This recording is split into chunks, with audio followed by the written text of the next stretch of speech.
জামাতকে নিষিদ্ধ এবং যুদ্ধ অপরাধীদের বিচার করা ছাড়া বাংলাদেশের শান্তি আসবে না, কথাটা খুব স্পষ্ট। কারণ ৭১ জামাত যুদ্ধ অপরাধীরা যা করেছিল, মানুষকে গরুর জবাই করার মতো তারা জবাই করেছে মানুষকে।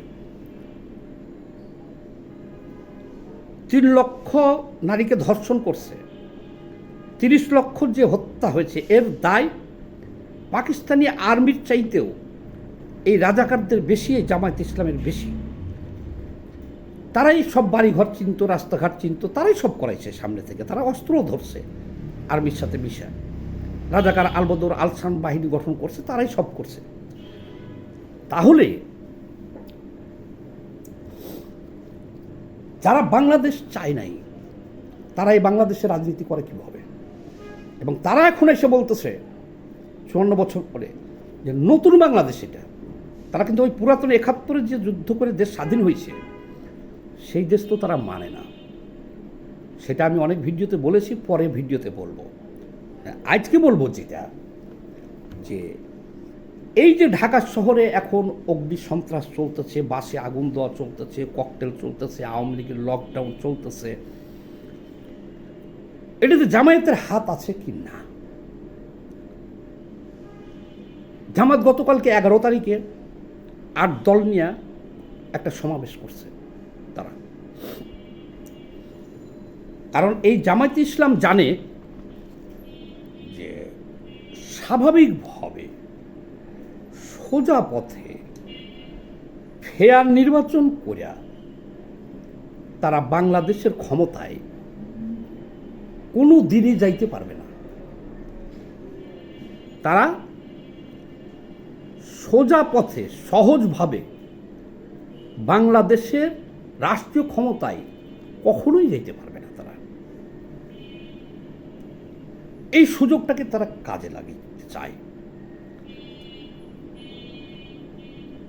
১৪ মাস আগে একটা গণঅভ্যুত্থানের মাধ্যমে শেখ হাসিনা সরকারের পতন হওয়ার পরে, যাক শেখ হাসিনার শীর্ষ নেতৃত্ব দ্বারা তারা তো দেশ ত্যাগ করছে, বাকি সব ধরনের পালাই আছে, কেউ জেলে আছে, তাদের সাবজেক্ট শেষ। এখন সারা দেশে তাদের জনসমর্থন বা ভোট আছে ৫%, কিন্তু তারা যেভাবে বলতেছে যে তাদের ভোট বাড়ছে, সমর্থন বাড়ছে, যদি বাইরে থাকে তাহলে 10%। তাহলে এই 10% ভোট দিয়ে তো তারা ক্ষমতায় যেতে পারবে না। এমনকি আমাদের কাছে জরিপ আছে যে আওয়ামী লীগের পক্ষে, জামায়াতের পক্ষে 20টা আসন জিতে আসা সম্ভব না। তাহলে জামায়াত যদি ৭১ যুদ্ধাপরাধী দল, তারা যদি তৌবা করিয়া ভালো হয়ে যেত, তাহলে কিন্তু দেশে কোনো সমস্যা থাকতো না।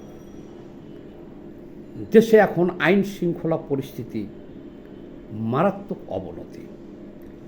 দেশে একটা দুর্বল অনির্বাচিত সরকার,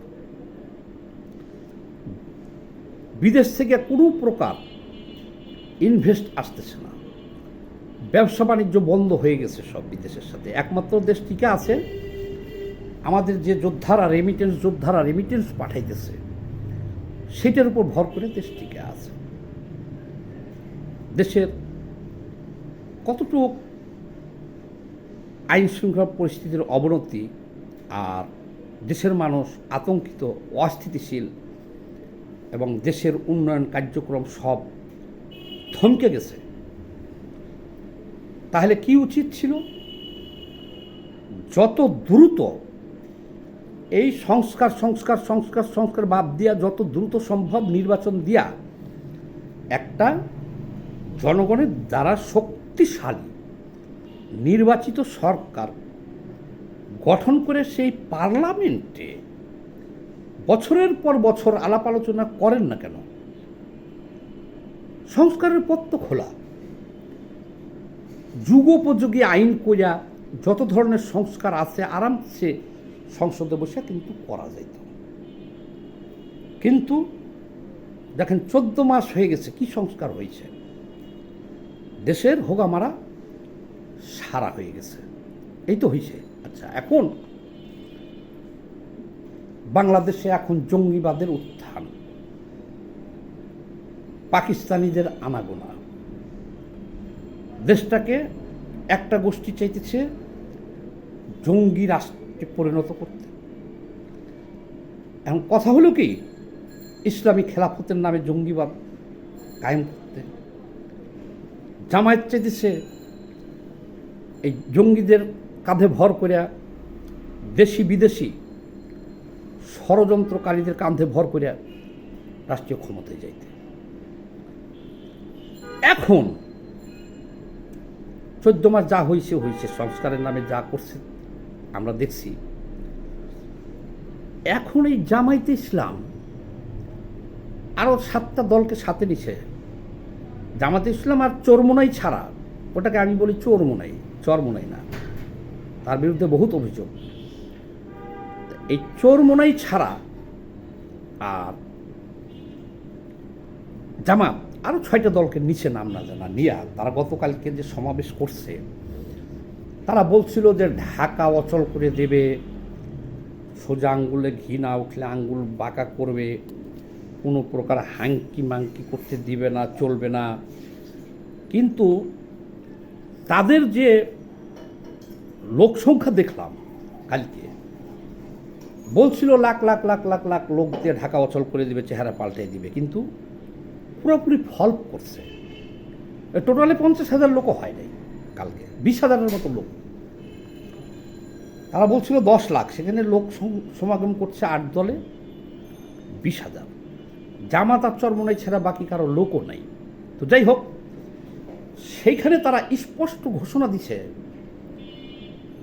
গণভোট ছাড়া কোনো নির্বাচন বাংলাদেশে হইতে দেওয়া যাবে না। আগে হলো জুলাই সনদের নিরাপত্তা সংস্কার ছাড়া এদেশে ভোট হইতে দেওয়া যাবে না, দিব না। আচ্ছা, এই জামায়াতকে সংস্কারের দায়িত্ব কে দিল? সংস্কারের লিজ বা কন্ট্রাক্ট কি তাদেরকে দেওয়া হয়েছে? আমরা এখন বামপন্থীরা তো নির্বাচন চাই, জাতীয় পার্টির নির্বাচন চাই, আওয়ামী লীগ সহ আওয়ামী লীগের সাথে 36টা রাজনৈতিক দল আছে, তারা নির্বাচন চায়। তাহলে জামায়াত, ধরলাম জামাতের সাথে 10% লোক আছে এই দেশে, তাহলে 10% লোকের প্রতিনিধিত্ব করে তারা কিভাবে 90% লোককে তারা ধমক দিতেছে এবং আঙ্গুল বাঁকা করতে চাইতেছে, হাঙ্কি মাঙ্কি করা যাবে না, এবং গতকালকে তারা স্পষ্ট ঘোষণা দিছে নির্বাচন হতে দেওয়া যাবে না।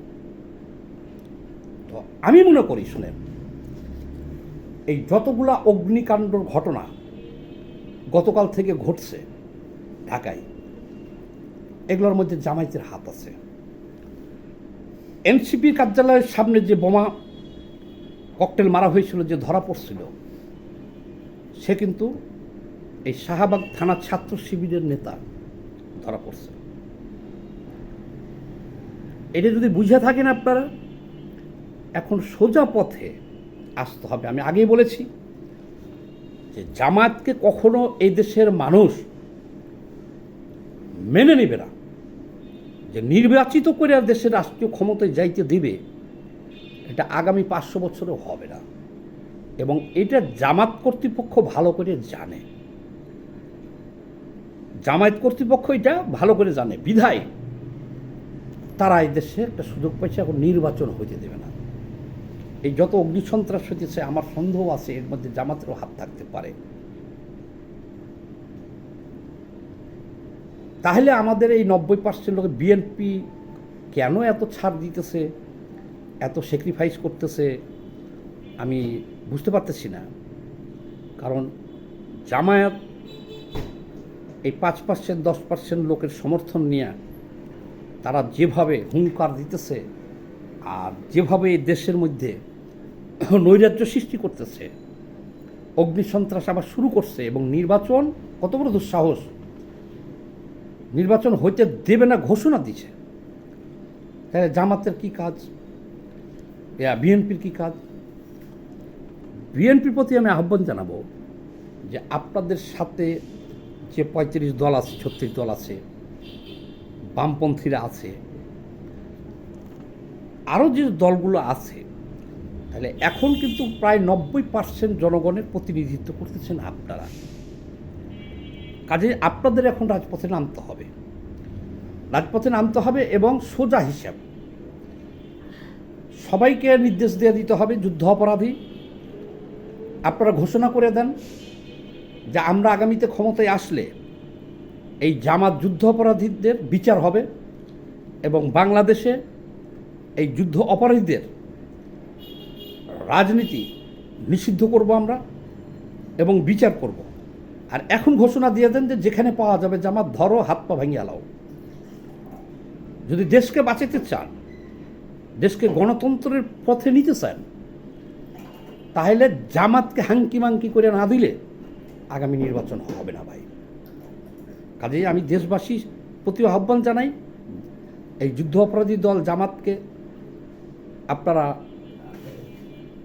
বয়কট করেন, প্রতিরোধ করেন। আর বিএনপিকে আহ্বান জানাই, দ্রুত এই ঘোষণা দেন যে আমরা ক্ষমতায় গেলে যুদ্ধ অপরাধের বিচার করব আর জামাতকে নিষিদ্ধ করব। আর এখন তারা যে হাঙ্কি মাঙ্কি শুরু করছে, সবাই হুকুম দিয়ে দেন, দেশের জনগণকে বলে দেন যে এদের যেখানে পাইবা সেখানে হাঙ্কি মাঙ্কি করে দাও, প্রতিরোধ করে দাও। দেখবেন সব ঠান্ডা হয়ে যাব, যথাসময়ে নির্বাচন হইব, দেশে গণতন্ত্র আসবে এবং সুশাসন আসবে। সবাই ভালো থাকেন, ধন্যবাদ।